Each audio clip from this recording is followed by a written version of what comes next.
warahmatullahi wabarakatuh. Waalaikumsalam warahmatullahi wabarakatuh. Kami dari kelompok 1 ingin mempresentasikan tentang perdagangan internasional. Saya Najwa Karomah, saya sebagai moderator.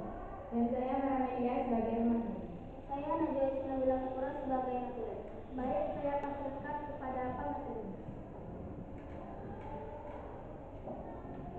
Baik, di sini saya akan menjelaskan tentang perdagangan internasional.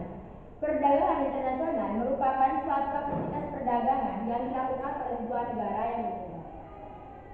Perdagangan internasional dapat disebut pula sebagai international trade dan telah ada sejak pertengahan abad. Lebih jelasnya, perdagangan internasional ini dapat terjadi ketika ada kegiatan perdagangan yang dilakukan oleh dua negara berbeda dan tentu saja kegiatan tersebut telah disetujui keduanya. Jadi, perdagangan internasional ini adalah perdagangan yang dilakukan oleh dua jenis negara yang berbeda. Dan perdagangan ini sudah ada sejak pertengahan abad. Perdagangan internasional terjadi ketika telah mendapatkan persetujuan dari kedua belah pihak. Ada 3 bentuk hubungan ekonomi, diantaranya adalah sebagai berikut. Terjadinya pertukaran output atau hasil yang diperoleh suatu negara dengan negara lain yang telah menjalin kerjasama. Terbentuknya hubungan ekonomi dalam membentuk hutang piutang yang terjadi antar negara. Terjadinya pertukaran aliran produksi maupun pertukaran sarana produksi. Jadi, hubungan ekonomi diantaranya seperti berikut itu terjadinya pertukaran output atau hasil yang diperoleh suatu negara. Jadi, bukan hanya kita yang mendapatkan hasil, tapi negara lain juga mendapatkan hasil. Dan jika terjadi kesalahan, maka ketika negara satu terjadi kerugian, maka negara yang lain juga mendapat kerugian. Perdagangan internasional menurut negara, partisipasinya dapat dibagi menjadi 3 jenis, yaitu perdagangan internasional bilateral atau dilakukan oleh dua negara yang untuk memenuhi kebutuhan. Jadi seperti negara Indonesia dengan Malaysia, jika negara Indonesia dengan Malaysia itu melakukan hubungan perdagangan internasional, itu bisa dikatakan perdagangan internasional bilateral. Yang kedua, perdagangan internasional regional atau terjadi di kawasan yang sama. Seperti itu yang perdagangan internasional yang terjadi di kawasan Asia. Yang ketiga, perdagangan internasional multilateral atau sistem perdagangan yang dilakukan oleh beberapa negara. Jadi, perdagangan internasional multilateral ini bukan hanya dua negara, bukan hanya melibatkan dua negara, tapi beberapa negara yang harus terlibat dalam kegiatan perdagangan ini.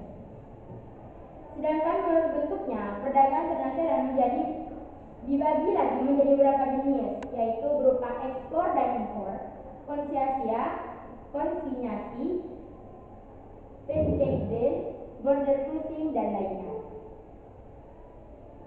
Tujuan perdagangan internasional. Perdagangan internasional memiliki tujuan utama, yaitu untuk meningkatkan gross domestic product atau GDP. Jadi, perdagangan internasional ini dampaknya sangat besar untuk negara kita.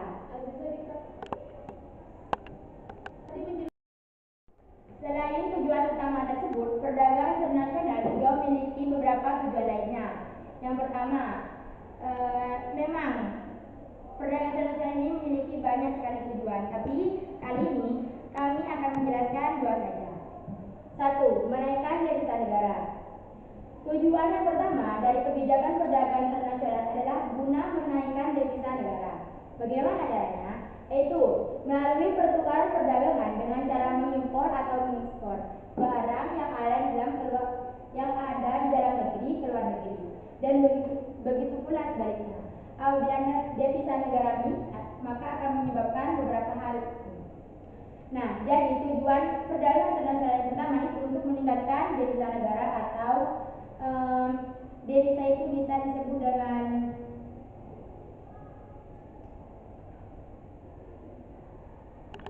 ini juga bisa dikatakan keuntungan bagi bagi negara yang melakukan kegiatan ini. Yang kedua, pertumbuhan ekonomi. Pertumbuhan ekonomi atau kenaikan produk nasional bruto atau GDP. Ini dihasilkan melalui faktor produksi milik warga negaranya yang tinggal di dalam maupun luar negeri, dan warga negara yang tinggal di dalamnya maupun yang tinggal di luar negara dia termasuk dalam GDP. Jadi hanya faktor produksi saja. Baik, tadi kan di penjelasan pertama kita di sini ada yang namanya ekspor dan impor. Apa kalian tahu apa itu ekspor dan impor? Enggak. Baik, sekarang saya akan jelaskan ekspor dan impor. Ekspor dan impor itu adalah barang atau produksi ke luar negeri. Ekspor dilakukan oleh seseorang. Nah, jadi yang dinamakan impor itu adalah seseorang atau perusahaan pelaku ekspor ini disebut ekspor. Jadi seperti ini. Ekspor itu barang dari dalam negeri dikeluarkan dari dalam negeri untuk mendapatkan keuntungan yang bagi negara itu sendiri. Seperti negara Indonesia. Di negara Indonesia ini banyak sekali menghasilkan padi. Sedangkan di negara lain, entah di negara mana, itu kekurangan pemasukan padi. Jadi kita mengeluarkan padi dari negara Indonesia ke negara lain tersebut. Tujuan utama kegiatan ekspor adalah untuk memperoleh keuntungan. Barang yang diekspor akan dibayar oleh pihak pembeli dengan alat membayar ekspor. Jadi orang yang melakukan ekspor itu disebut dengan eksportir.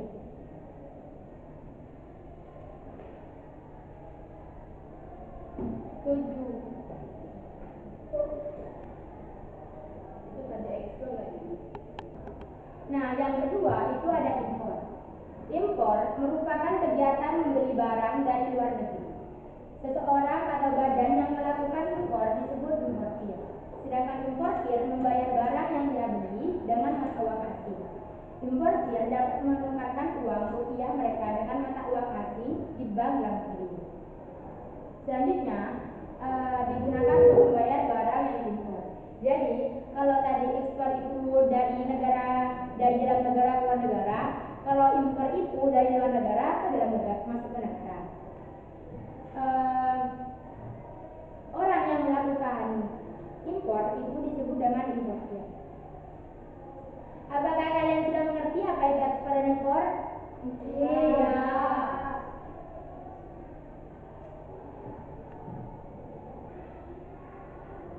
Baik, saya serahkan kepada Nabil. Baiklah, apakah ada yang mau ditanyakan? Ada.